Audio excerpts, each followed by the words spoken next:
Good morning, Grand Rising, Grand Rising. As soon as I get on this, the mom's to come in here. She got to go outside, use the bathroom. But I'm not. But it's raining, and she don't want to go outside. You better, hey, do that again. See how we have a problem. She like to grab my hand. What? She like to bite my hand and grab my hand and pull me when she wants something. But the reason, hey, we gonna have a problem this time because her teeth getting bigger and stronger. She chewing through straight turkey bones. She chewing through raw turkey bones, crunching them. So she don't know her own strength. So she's still trying to figure out her strength, and she gonna get fucked up. It ain't hurt me, but it was a bit aggressive. Here come my monster right here. Say what's up to the people, meal. Say what's up to the people. Say what's up to the people. Say what's up to the people. Yeah, she gorgeous. This is my press canario. She be 10 months and 3 days. But we ain't here to talk about that. Once again, I'd like to thank y'all for joining me. Thank y'all. Because what I do through and through, I just bring you some news with a twist. It's just my ghetto point of view. Let my words guide you. Get inside you. Woo! Them the good hip hop lyrics from Crypto Pyro. This is survival. This is survival. This is survival of free thinkers. This survival of people that are non-biased. This is survival of the truth, the undisputed, indisputable truth. This is a battle about facts. That's what it's about. Because we have people out here in the media. We have people out here on YouTube. We just got dumb people. Well, I ain't gonna say dumb. We have ignorant people. Now, yeah, I'm gonna call some of them dumb because some of them know the facts, but they close their eyes. Now, no. It ain't now. The world don't like the world don't work like that. Now, we all can have opinions. We all can have opinions, and some of our opinions can be based off nothing. Cause like I can ask somebody, "What's your favorite color?" Somebody might say red. Okay, why you like red? Cause it look good on me, or just because. Hey, I mean. Black, why I like black? My people. Black looks clean. Any type of black look clean, as long as it's new black. But hey, like I said, we all got our preferences. Some people might like fuchsia. Some might like pink. We all got our preferences. I'm not knocking nobody for their preference. But when we go out and give our opinion and claim it out as a fact, now that's why I got a problem, man. Now, like I said, we all can have opinions. But you can't say your opinion and say, no, that's the fact. No, it's not the fact. Not the facts. Not the facts. Because, okay, so we're going to do, the thing about the truth is cold, but it's fair. So let's be cold, but fair. I love the truth. Whether it's in my favor or not, I love the truth. Sometimes it hurts. A lot of times it hurts. But hey, once you're living in the truth, you're living the best life. You living your best life. That's a fact. You can be out here pretending, like a lot of folks pretending.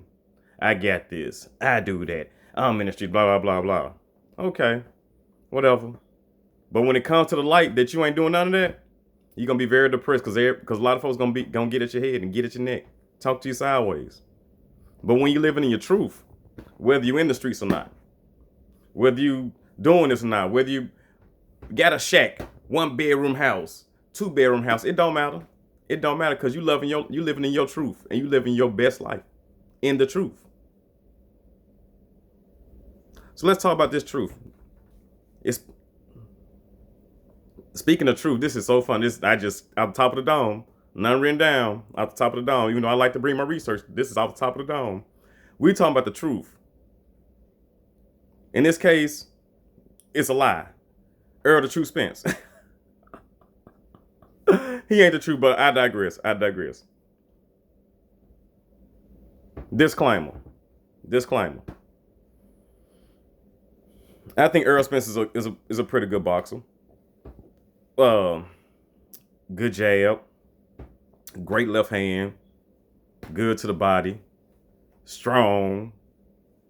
Can muscle you like to muscle people around the ring. You know, so I'm not saying he don't have technique. I'm not saying like Mike Garcia, he showed you that he has hand speed. and he has some boxing IQ and boxing acumen.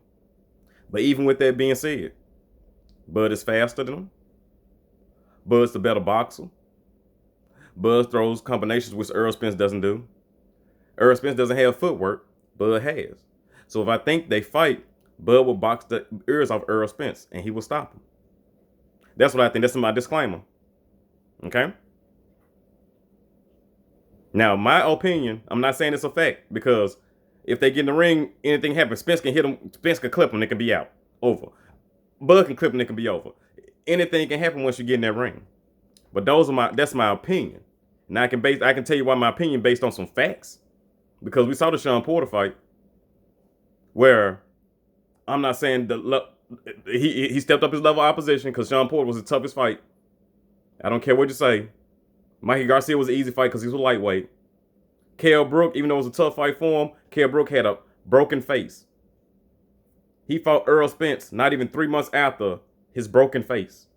You thought his face healed? I know they say eye socket, and Spence broke the other eye socket. If this is compromised, and this is one bone, how is this not going to be compromised? I'm just asking the question. It's going to be compromised.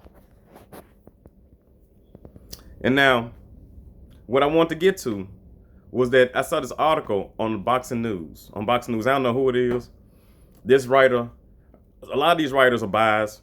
Very biased. Very, very biased. Very biased. So you got to be able to read the article and sift through the bull. For real, sift through the bull. Because the article was Bud Crawford talking about Pacquiao and Spence in 2020. Now, Bud in the article went on to say that he ain't ducking nobody. He want to fight Spence. That's the fight he want. That's the fight he wants. And he ain't ducking Spence. He ain't ducking nobody. Everybody that called him out, he stepped up to the plate. So if you say Bud Crawford name, he gonna give you that smoke. It's been proven in his career. Now, the reporter want to go through, look at who he's fought. And he pulled the names up. You know, I mean, if you just looking at the list, not too impressive. I mean, Amir Khan, decent fighter. Benavidez, a bigger guy, stronger guy at welterweight, undefeated, that he knocked out. Jeff Horn did beat Manny Pacquiao. But once you dive into it, you realize that this is a bit impressive. And Jeff Horn was his first fight at welterweight. So in first fight at welterweight, he jumped on and fought a dude that beat Manny Pacquiao. That outmuscled Manny Pacquiao, and he's coming from 140. That's what Terrence Bud Crawford did. But we ain't here to talk about that. We're here to talk about, the reporter said, Bud Crawford, it seems like Bud Crawford's ducking Shawn Porter. And a lot of y'all Spence fans. It's Spence fans. These are Spence fans. He need to fight Shawn Porter. Question. This is a big question. So let's say Terrence Bud Crawford fights Shawn Porter. What does fighting Shawn Porter do for Terrence Bud Crawford's legacy? I'm just asking the question here. So if Bud Crawford fights Shawn Porter and he don't get Spence and he don't get Pacquiao, what does fighting Shawn Porter do for his legacy? Because the next thing they're gonna say, who Shawn Porter beat? He ain't beat Spence. He ain't beat Thurman. Oh, he beat Danny Garcia. Danny Garcia ain't beat nobody at 47. See, that's the first thing. That's what they gonna say. Well, he beat Adrian Brown, and Adrian Brown ain't nothing. That's what they gonna say. That's what I'm saying. So fighting Shawn Porter does nothing for Terrence Bud Crawford. Now, when Shawn Porter had the WBC strap, and Bud was saying, "What's up?" Shawn Porter said, he's the first one said, I won't fight Bud. I'm not gonna fight Bud. That's what Shawn Porter said when he had the WBC strap. When he had something that would have added to Bud Crawford's legacy. See, Bud Crawford unifying the WBO and the WBC, that would have added to his legacy. But Bud Crawford beating just Shawn Porter, what does that do? The same Shawn Porter lost to Kell Brook. Well, I mean, because that's what people gonna keep bringing up. Now, the only reason that people bringing up Shawn Porter to fight Bud Crawford, this is truth. This is the facts. These are the facts. It's because Shawn Porter took Errol Spence to deep waters and made him look bad. That's it. That's all. I mean, that's all. Those are facts. People can say, well, it was a tough fight, but Spence beat Porter. I had it a draw. But I ain't going, so I'm not going to knock the decision. of split victory by Earl Spence. Split decision for Earl Spence. I'm not gonna knock the decision, but I had it as a draw. This is not no hate. I had it as a draw. Now the knockdown put him over the top. That's what happened. The knockdown when he knocked Porter down, they put him over the top. But since that fight, since Spence out his mouth, when he ran up to Terrence Buck, when Bud Crawford ran up on Spence, Spence ain't never ran up on Bud. Bud ran up on Spence. What's up? What Spence say? I'm going the easy route. And since the easy route, Shawn Porter, turned out to be harder or tougher than he thought. Now I want you to think about this. If Spence thought Shawn Porter was the easy route, and you saw that fight, what do you think he think about Terrence Bud Crawford now? What do you think he think about Terrence Bud Crawford now? What do you think? What do you think he thought about Terrence Bud Crawford before? Because he was screaming for Jeff Horn. Screaming for Jeff Horn. But let me not just jump off topic. We're gonna stick to it. All y'all folks out there, what does beating Shawn Porter do for Terrence Bud Crawford's legacy? What does it do? I don't believe it does anything. It's just gonna be another name. And y'all gonna say he ain't got no names. That's what y'all gonna say. That's what y'all gonna say. But have a blessed one. We're gonna come back with another video. Some NFL videos about the disrespect that Russell Wilson and Deshaun Watson getting in these streets is just ridiculous. But I'm gonna holler at y'all later. Peace.